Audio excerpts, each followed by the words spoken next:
Good morning, Heat fans. Just for some context, I'm recording this about 10 minutes after Shams Charania tweeted this.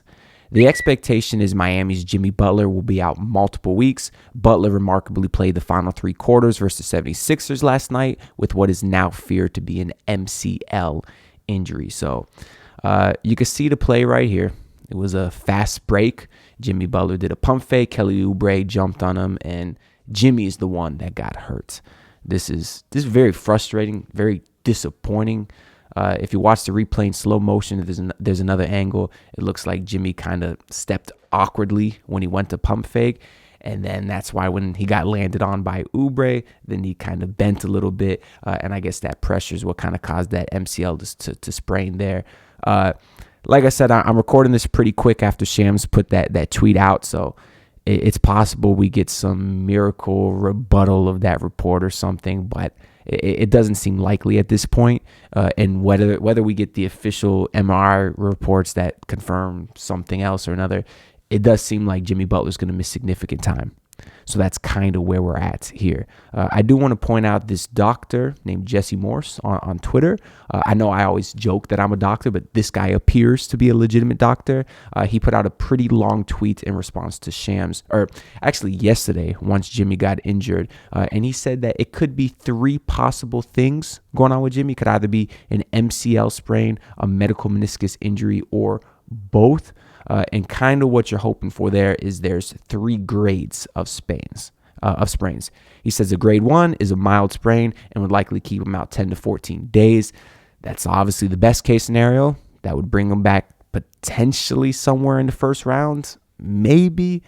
Grade 2 is a moderate sprain, but meniscus is involved, and they usually take closer to 4 to 6 weeks. And then grade 3 is a severe sprain, and usually the player has trouble walking, and surgery is mandatory. So that's kind of really the only news that we're left waiting for. Even the best case scenario here is not great. So that's kind of what I want to come here to talk about. But yeah, it's a sad night, man. You know, I had said in my post game last night that I wasn't mad. I was disappointed. The playoffs are tough. I get it. But usually when you have bad losses in the playoffs, you could say, okay, find the guts. You still got next game. Let's go out there and fight. But what happened last night is you had your chance to redeem yourself robbed of you. You had your chance to have the another magical run like you had last year robbed of you. You had your chance to see if we would get playoff Jimmy back stolen away from us. And that's the most frustrating part. Because all year I sat on this channel and I watched Jimmy coast.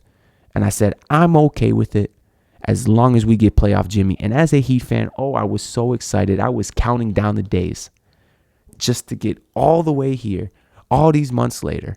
And boom, it's gone just like that. Now, I'm not blaming Jimmy Butler. I'm not blaming anybody. I know I've heard some talk about people blaming like the Heat's medical staff and training staff because they think they work these guys too hard. We always hear about this Heat culture, but then all these guys are always getting hurt. I don't know if that's a fault of the Heat training staff. I can't speculate on that, so I'm not going that route. I do want to say, though, the Jimmy Butler tenure might be remembered as one of the unluckiest. It really might. You go back to the bubble. Goran and Bam were hurt. What if those guys could have played? Could they have beat the Lakers? I think so. 2 years ago, you had Tyler Hero hurt. You had PJ Tucker was hurt in that third round versus Celtics. You go into last year, Tyler Hero breaks his hand in the first game. Jimmy Butler rolls his ankle in the second round. And now you go into this year in the play-in tournament, and Jimmy Butler, MCL sprain, likely done for the playoffs as long as that lasts, right? Because he could only be out 2 weeks, but if you play the Boston Celtics, that series is not going 2 weeks, obviously. I guess on the positive side, maybe this gives Tyler Hero even more of a chance to redeem himself. I kind of would have liked to see him get to do it in the later stages of the playoffs and see what he can really do with this team because, yeah, I was pretty rough on him last night. I wasn't too hard on him, but it was very disappointing last night, you know. I was not shy in saying how terrible he was, right? But I was willing to give him another chance. I still am, you know. They got a game versus the Chicago Bulls coming up. We'll see what Tyler Hero does, but it's just like you won't be able to see him do it for a long time because there's no way this Heat team can go on a sustained playoff run without Jimmy Butler. There's not, especially when you're going to be playing the Boston Celtics now. If you're playing the New York Knicks, maybe not, but this Celtics team is just a different beast. And maybe I'll find my guts in the next couple of days. I'm going to keep refreshing Twitter here all day. Maybe we get some good news, but until then, it's not looking good. But what could have been? What could have been if the Heat would have beat the Wizards at home, beat the Grizzlies at home, didn't blow a 20-point lead to the Knicks earlier in the year? They would have avoided the play, and none of this would have happened. You had Jimmy Butler with a quote a week ago. He said, "We never made it easy. Why make it easy now?" This is why you make it easy, Jimmy Butler. So you don't have to go through this. So there's really no one to blame but the Heat themselves. I honestly believe that. And I don't want to get on Jimmy for that quote too much because it was after a game and he was more so just saying, it sucks. It is what it is. Let's play ball. And that aspect I get. He's not going to sit there and cry that they're in the plane. He's going to say, okay, we're going to come here and we're going to do our thing. And to start the game yesterday, it really looked like Jimmy was doing his thing. Obviously, he wasn't shooting efficiently, but defensively, that man was a god. Picking passing lanes all over the place, making life absolutely hell for the 76ers.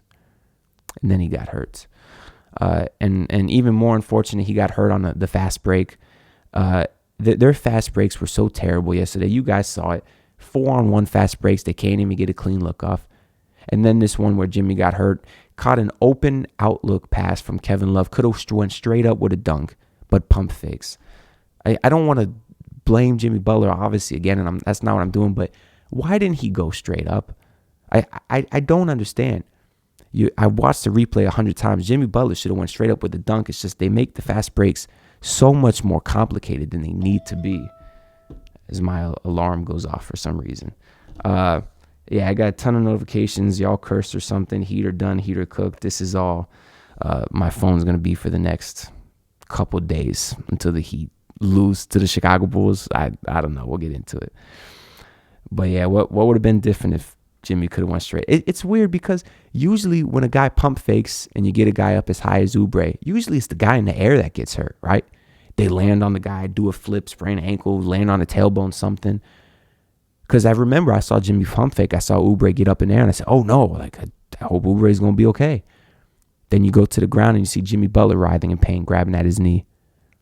It was very sad that camera pans to Spo and Alonzo, not Spo, Pat Riley and Alonzo in the crowd, and they're visibly shook, like visibly concerned. It's sad, man. It sucks. And it couldn't have happened to a worse guy. I mean, you see Jimmy Butler work his damn ass off. Been getting hate all year. He's doing all these commercials. People are hating on him. Not me. Let the man make a living. Let the man have fun. I don't care how many commercials he's in, how many horses he rides, how many cowboy boots he wears.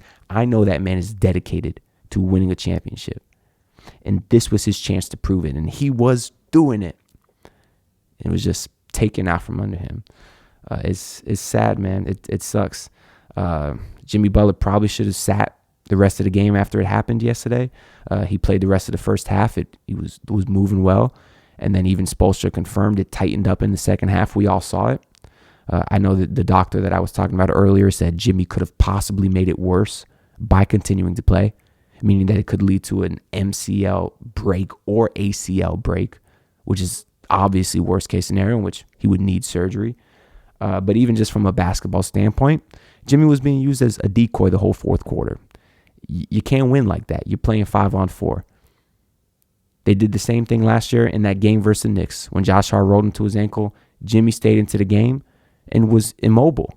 Sat in the corner the whole fourth quarter. I think they could have won if they put someone else in.